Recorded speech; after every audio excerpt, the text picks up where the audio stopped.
Salute to all the Patreon members, all the supporters, all the contributors. I want to thank you guys for your support and your contributions made to the platform. It really means a lot to me. Let me give a disclaimer. I'm still sick and under the weather, so you hear me struggling to speak, or my voice is going in and out, just know that I'm still sick. All right. Check out the links in the description box below. Join the Patreon page, join the Facebook page. Like, subscribe, share, leave a comment in the comment section below. Let's get into it. Hold on. Let me get a drink of water first. All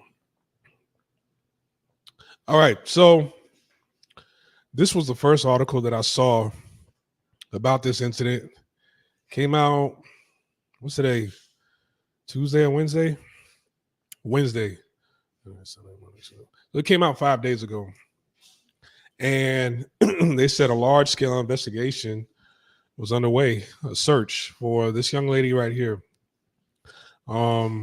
She's from Belgium. She was she came to Thailand to be a yoga instructor. All right. 28 years old, Belgian tourist, Miss Chloe Ferrari, who disappeared on September 6th. So she disappeared this past Friday. And on the same day, they put out an article. That was very fast. So they said she had vanished. She lives, well, actually, she moved to Thailand with her boyfriend. All right. They lived in the Mae Hong Son province. If you actually Google this area right here, it's the province way northwest of Thailand that borders Burma, or some people know it as Myanmar. There is not to be insensitive, there is something that we need to analyze and discuss about this story right here, so that it'll help you and help others in the future as to some of the things you can avoid when you travel abroad as well. All right. But they live way in the middle of nowhere in this province right here that borders Burma. I don't know how far deep in the province they lived in, but it's the closest town or city to that province is Chiang Mai, and that's in a different province. Okay, but it's nearby. Efforts to locate Miss Ferrari began earnestly yesterday afternoon. The discovery of her bicycle heightened the urgency, prompting officers to trek through heavy rain and flash floods in a bid to find her. Given the challenging terrain and inclement weather, vehicles could not be used, adding to the search's complexity, reported Nail Na, due to worsening conditions, the search team had to suspend their efforts at 10:15 p.m. last night. However, they resumed the operation at first light this morning, hoping to leverage better weather and increase visibility. All right. As the community rallies together, anxiety grows for the young tourist's safety amid unpredictable weather conditions and rugged terrain. So the community got involved with her search. But like I said, she did teach a yoga class. The incident underscores the importance of maintaining safety precautions when exploring natural attractions, yada, yada, yada. This was the bike that she was riding on. All right. Now, if you look at this province, this province is way out there. All right. So I'm going to show you another article, the updated article. Let me find it. This one right here. So according to multiple sources, yes, they did find her and she was unalive. 28-year-old Flemish yoga teacher Chloe dies in Thailand. Chloe Ferrari, a young woman and yoga teacher from Holsbeek, Flemish Brabant, I hope I'm pronouncing that right, in Belgium, was found dead at the famous Mae Yen waterfall in northern Thailand on Saturday. So I don't know how far her bicycle was from, this area right here. I don't know, like, where did she park her bike and how close the bicycle was to this waterfall. She only moved to Thailand a few months ago. She wasn't even there for a year. She was very well known locally in Holsbeek, says the mayor. I remember her from primary school. Everyone is affected by the news. It was supposed to be a festive day in Holsbeek as the fair had arrived in the village. Chloe Ferrari had been missing since Friday. On Saturday, her body was found. So the next day after that article, they found it right by the waterfall. According to the local authorities, she probably drowned. Chloe had only been living in Thailand with her boyfriend for a few months. She was working as a yoga teacher. It was her great passion. So sad that this had to happen to such a young woman. The news has left us all stunned, the mayor added. All right, so this was the waterfall right here. I'm pretty sure she purposely wanted to ride her bicycle over to the waterfall in order to, maybe take pictures, right? I don't know how early she went over to the waterfall or how late it was. But my guess would be, maybe she missed a step and fell down.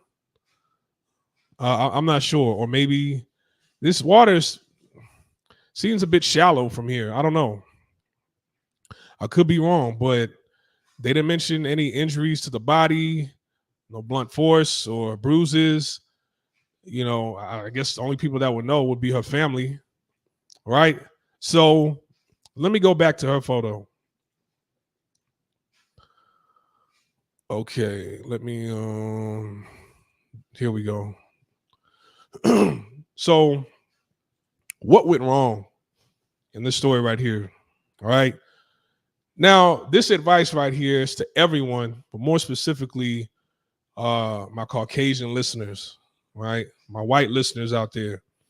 If there are any white people or Caucasians watching this video, I would say one of the biggest mistakes that a lot of Caucasian people do when they travel abroad is I hear about, out of all the foreigners I come across, especially the ones that are Caucasian, it's a very high percentage in the 80 percentile, more so the men, right? Some of the women too, more so the men. They love living in the middle of nowhere. And the reasoning is like, man, I hate neighbors and this, that, and the third. And it's like, okay, right? So you got a lot of guys who take their money and they'll build or purchase these cheap but upscale homes in Thailand.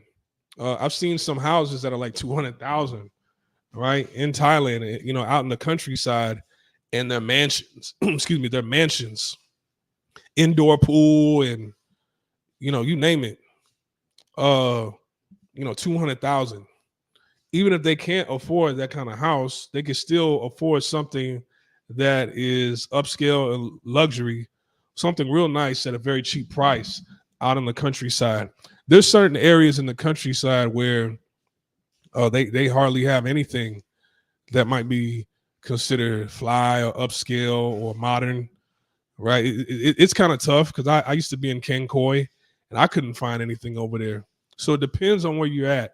But this young lady and her boyfriend was in a province. What's the name of it again? Mae Hong Song, way out there in the northern west part of Thailand, that borders Burma, right? So your resources are limited over there. The farther you travel out, the less resources that are within arm's reach to you, that are available to you. All right. This young woman and her boyfriend was in the middle of nowhere, so that's kind of a red flag right there. People shouldn't do that. And I don't hear other races of people, especially black people, talking about now. I want to live in the middle of nowhere, and I don't want to be anywhere near any neighbors, and I want to be in the middle of nowhere where it's quiet and like, right. But over the years, when I was living in Thailand, if you don't know, I was living in Thailand off and on for 8 years. The longest stretch I had in Thailand was 5 years, right?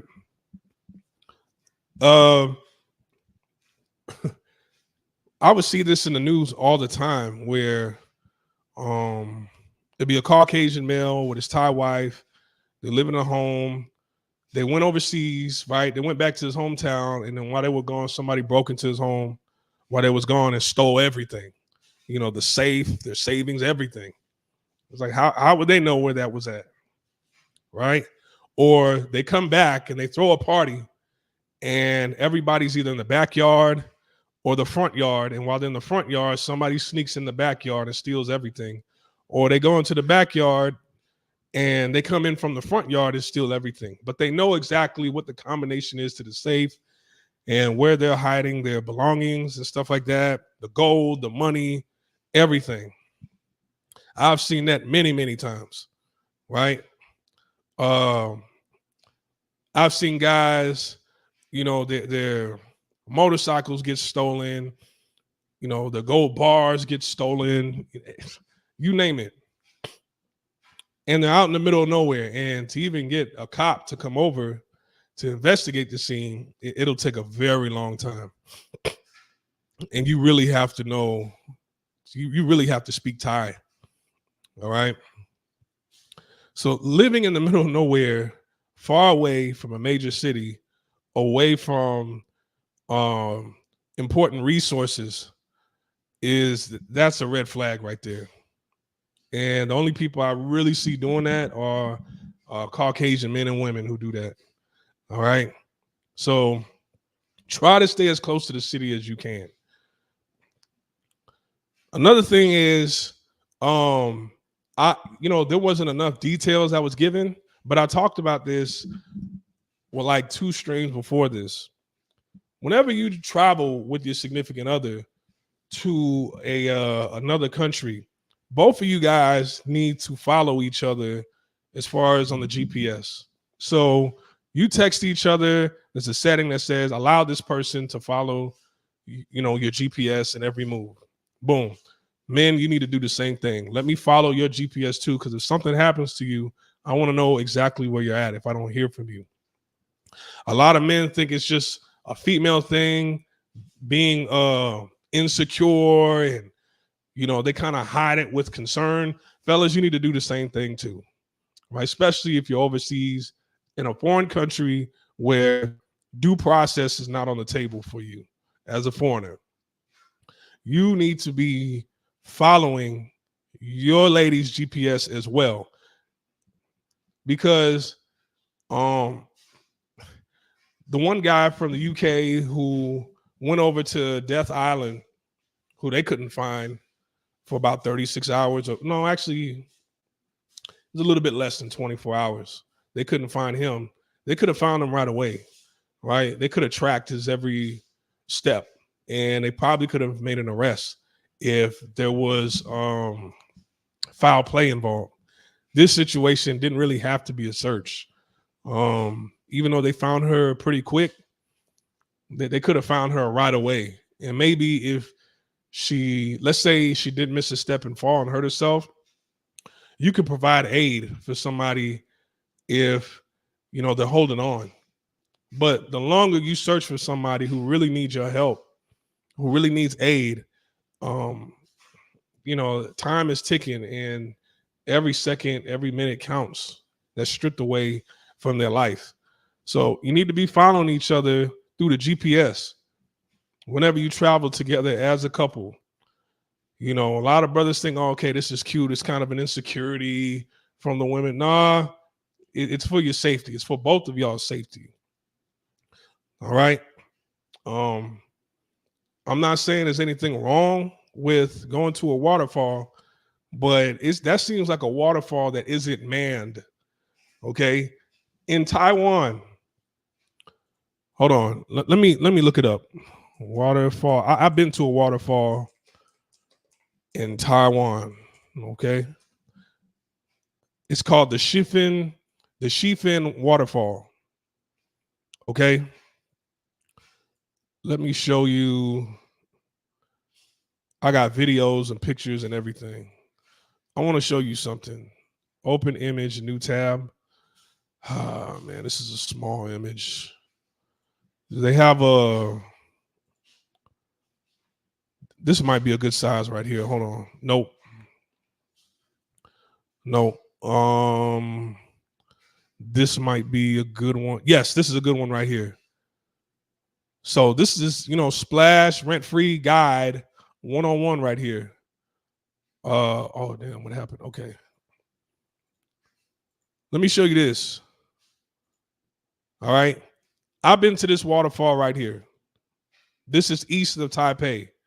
It's called Shifen Waterfall, Shifen. All right.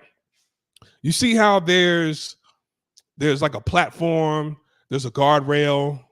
All right. Now, before you get to this part, there's like a little small market you have to walk through, and there's a parking lot, there's like hills, and there's like a path, a walkway. You see a bunch of people walking. There's a bridge. It's secured with guardrails on both sides. And then there's you walk through the marketplace. As you pass through the marketplace, through this small little building, this is the area you come to, right? And the platform, it actually goes down. There's steps you can go down and take pictures at different angles. I have pictures, videos, and everything of this waterfall right here. It's very nice, right? This is an amazing picture, by the way. This is a very nice photo, but in person is even better. But this is a really, really good. Usually photos don't really capture, the feeling that you get when you're in person in certain places. This one, they did a really good job. All right. But look how safe it is.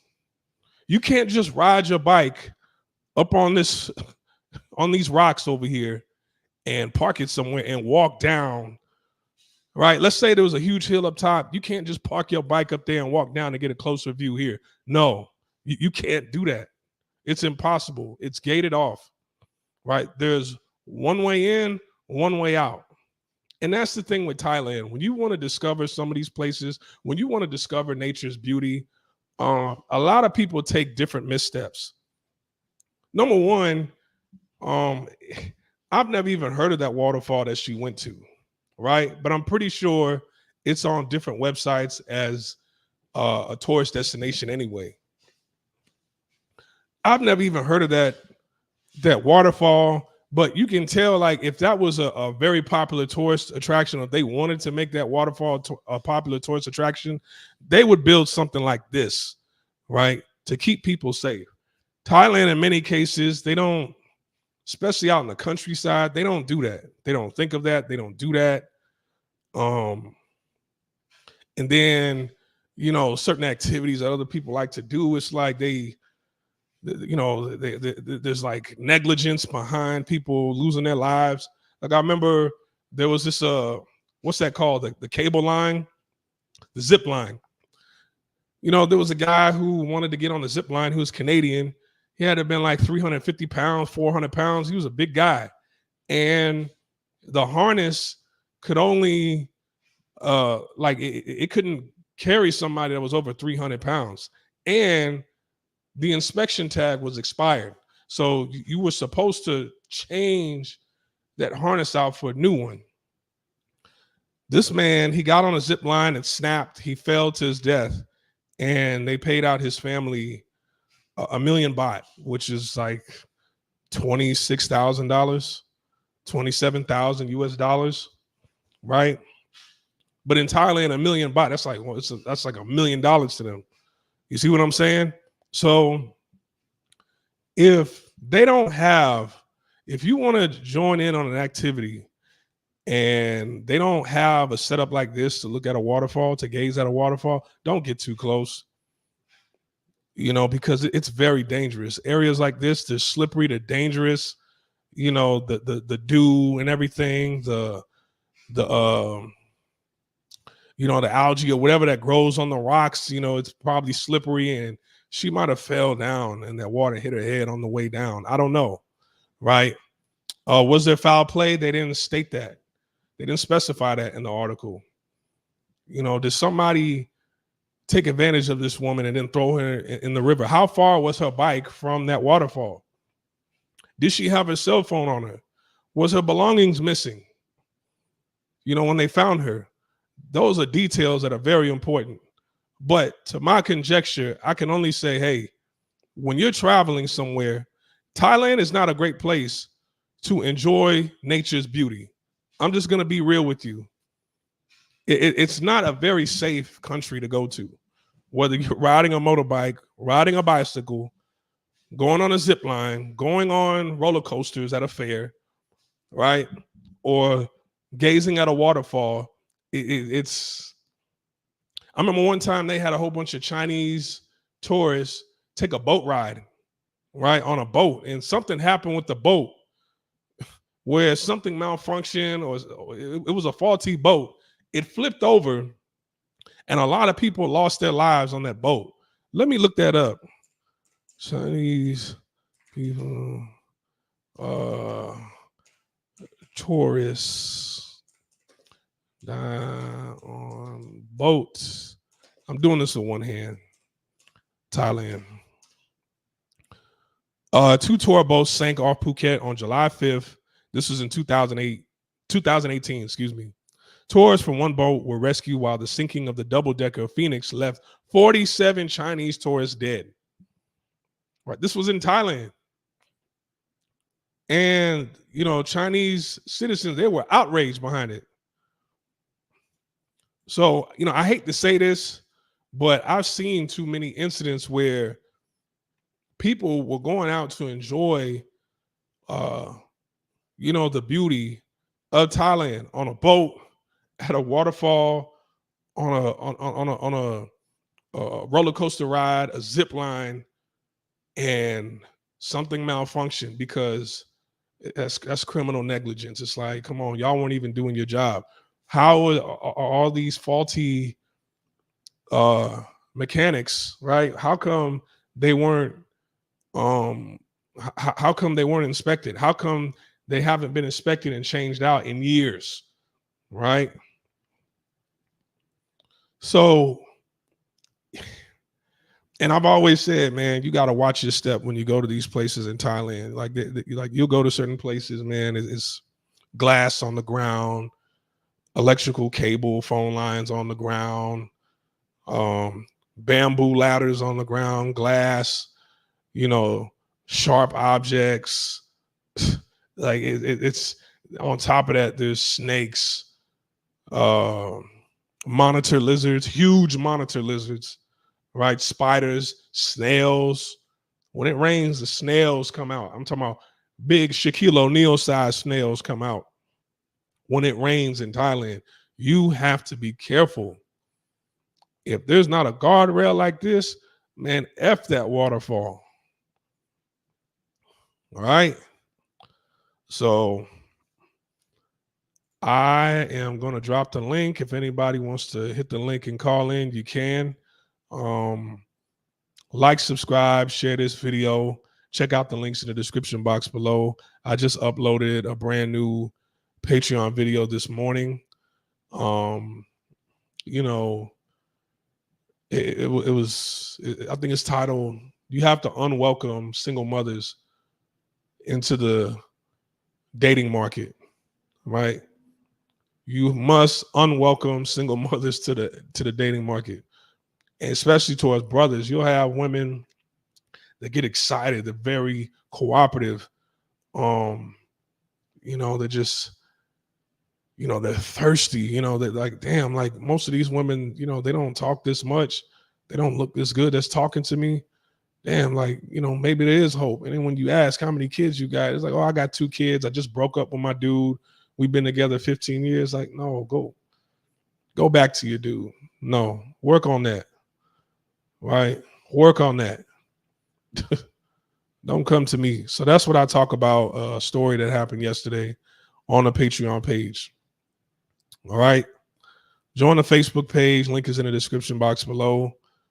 Join other like-minded brothers that are sharing their experience, videos, pictures, stories, articles in the Facebook group. We have a good laugh, and you know, just join other like-minded brothers in there as well. If anybody doesn't have any comments, questions, or concerns, I'm going to end this live right now. You guys take care. I'll hit you up tomorrow I'm gonna do a live stream talking about there's an article in Thailand. This guy, he opened up a barbershop, and the amount you pay for your haircut determines on your dick size.